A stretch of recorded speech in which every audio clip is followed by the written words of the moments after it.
This is Praveen, working as a lecturer in Commerce Department, Sir C.R. Reddy College for Women.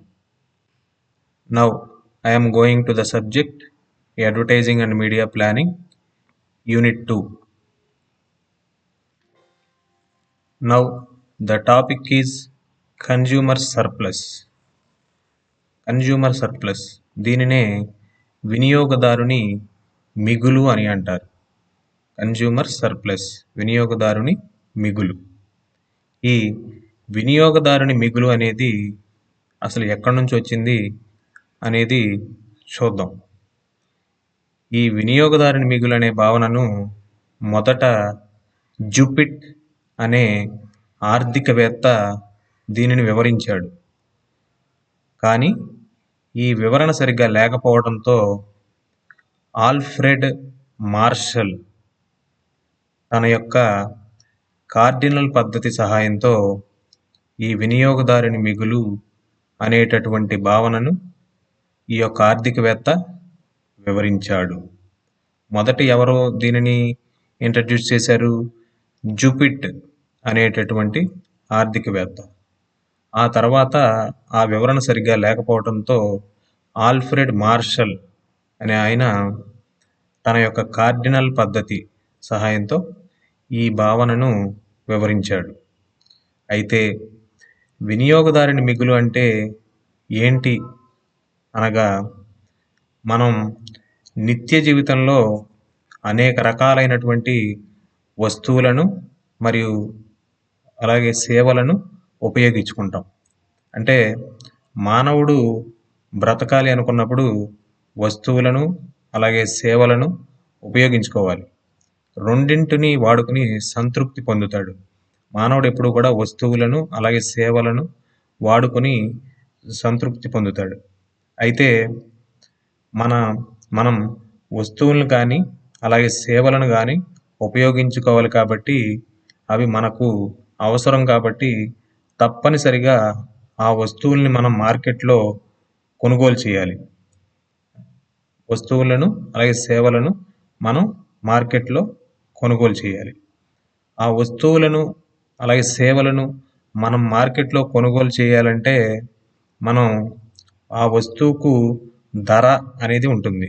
ఆ వస్తువు యొక్క price, ఆ వస్తువుకు ప్రతి వస్తువుకు కూడా ధర అలాగే ప్రైస్ అనేది ఉంటుంది. అలాగే ధర యంత్రాంగం అనేది కూడా ఉంటుంది.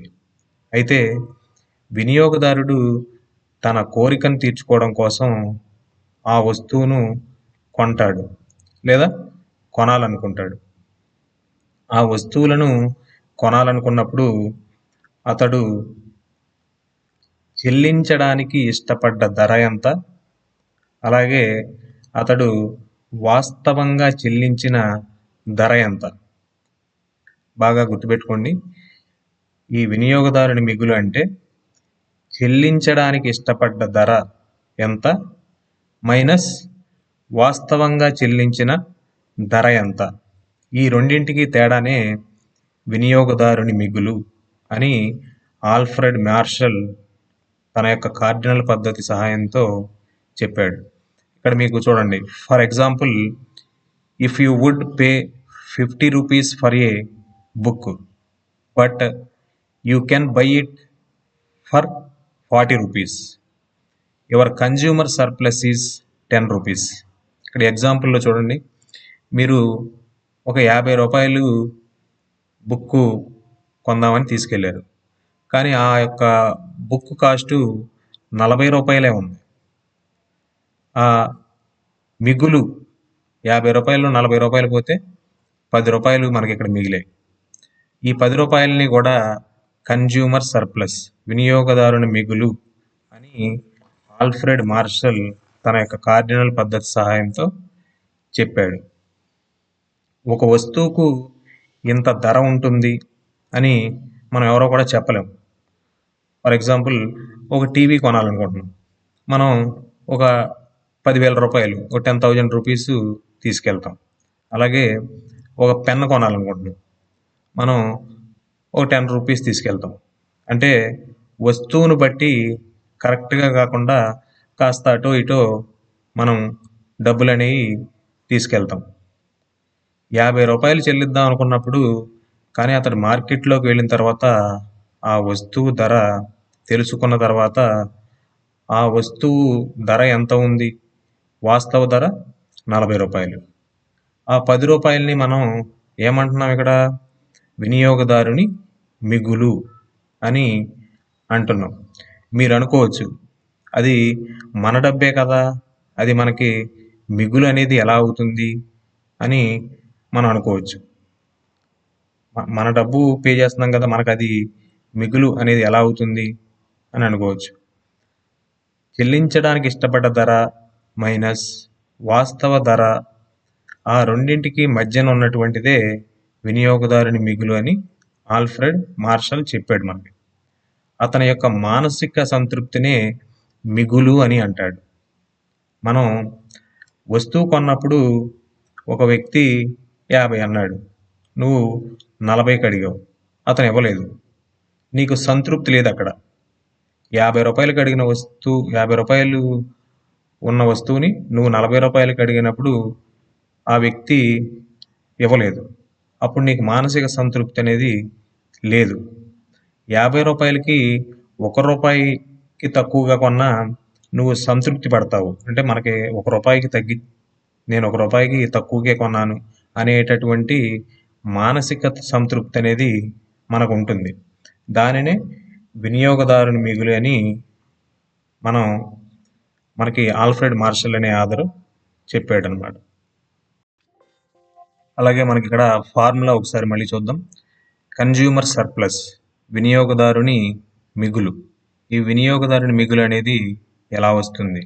ఇక్కడ ఫార్ములా చూడండి.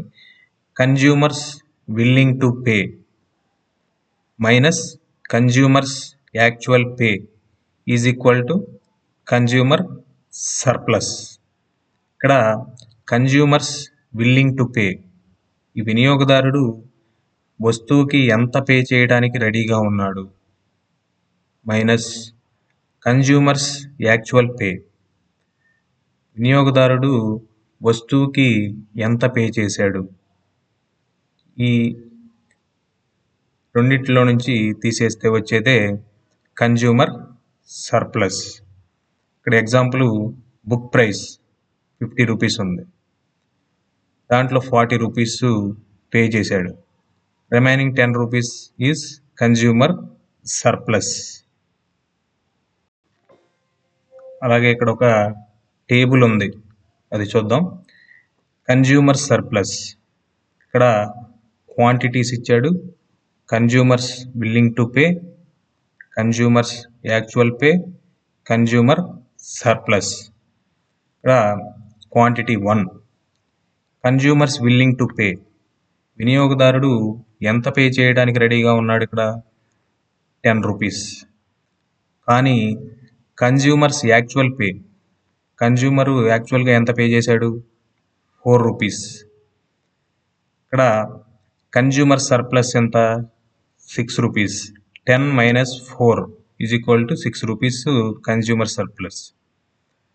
And quantity 2, consumers willing to pay, consumer ఎంత పే చేయడానికి రెడీగా ఉన్నాడు, 8 రూపీస్. కానీ యాక్చువల్గా అతను ఎంత పే చేశాడు, 4 rupees. Here the consumer surplus is 4 rupees. 8 minus 4 is equal to 4 rupees. Quantity 3, consumers willing to pay, వినియోగదారుడు ఎంత పే చేయడానికి రెడీగా ఉన్నాడు, 6 రూపీస్. కానీ అతను యాక్చువల్గా ఎంత పే చేశాడు, 4 rupees. Here the consumer surplus is 2 rupees. 6 minus 4 is equal to 2 rupees. ఇక్కడ క్వాంటిటీ 4లో కన్జ్యూమర్ విల్లింగ్ టు పే, ఎంత పే చేయడానికి రెడీగా ఉన్నాడు, 4 రూపీస్. యాక్చువల్గా అతను ఎంత పే చేశాడు, 4 రూపీస్. ఈ రెండు కూడా ఇక్కడ 4 ఇక్కడ 4 అవడం వల్ల 4 minus 4 ఈజ్ ఈక్వల్ టు 0. ఇక్కడ సర్ప్లస్ ఏమీ లేదు. అతను ఎంతైతే పే చేయాలనుకుంటున్నాడో దాని యొక్క ప్రైస్ కూడా అంతే ఉంది. అందువల్ల ఇక్కడ కన్జ్యూమర్ సర్ప్లస్ అనేది 0, ఏమీ లేదు. And quantity 5, consumers willing to pay, ఇక్కడ కన్జ్యూమరు 2 రూపాయలు పే చేయడానికి సిద్ధంగా ఉన్నాడు. కానీ యాక్చువల్గా అతను పే చేసింది అంత ఇక్కడ 4 rupees. 2 minus 4 is equal to -2. ఇక్కడ కన్జ్యూమర్కి సర్ప్లస్ ఏమీ లేదు, ఇక్కడ మిగులు అనేది లేదు, ఇంకా అతను లాస్ అవుతున్నాడు. ఇక్కడ కన్జ్యూమర్కి ఈ హ్యాపీనెస్ అనేది లేదన్నమాట, అతని మానసిక సంతృప్తి అనేది లేదు. అలాగే ఇక్కడ కన్జ్యూమర్ సర్ప్లస్ అనేది వినియోగదారుని మిగులు అనేది డయాగ్రామ్ రూపంలో ఎలా ఉంటుంది అనేది చూద్దాం. ఇక్కడ quantity, marginal utility, consumer surplus ఇవన్నీ ఉన్నాయి. ఇక్కడ కన్జ్యూమర్స్ విల్లింగ్ టు పే, ఓఎంబిసి, ఓఎంబిసి ఇది కన్జ్యూమర్ విల్లింగ్ టు పే, ఓఎంబిసి ఇది కన్జ్యూమర్ పే చేయడానికి సిద్ధంగా ఉంది. ఓఎంబిఏ, ఓఎంబిఏ ఇది కన్జ్యూమర్స్ యాక్చువల్ పే. ఇక్కడ ఫస్ట్ మళ్ళీ ఒకసారి చూద్దాం.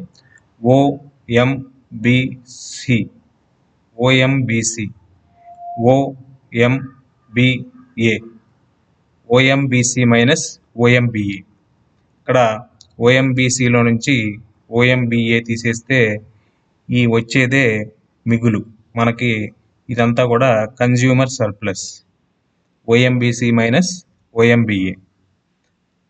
వినియోగదారుడు ఎంత పే చేయడానికి సిద్ధంగా ఉన్నాడు అంటే ఓఎంబిసి మైనస్ ఓఎంబిఏ. ఈ పార్ట్ అంతా కూడా వినియోగదారుని యొక్క మిగులు, consumer surplus. Okay, thank you.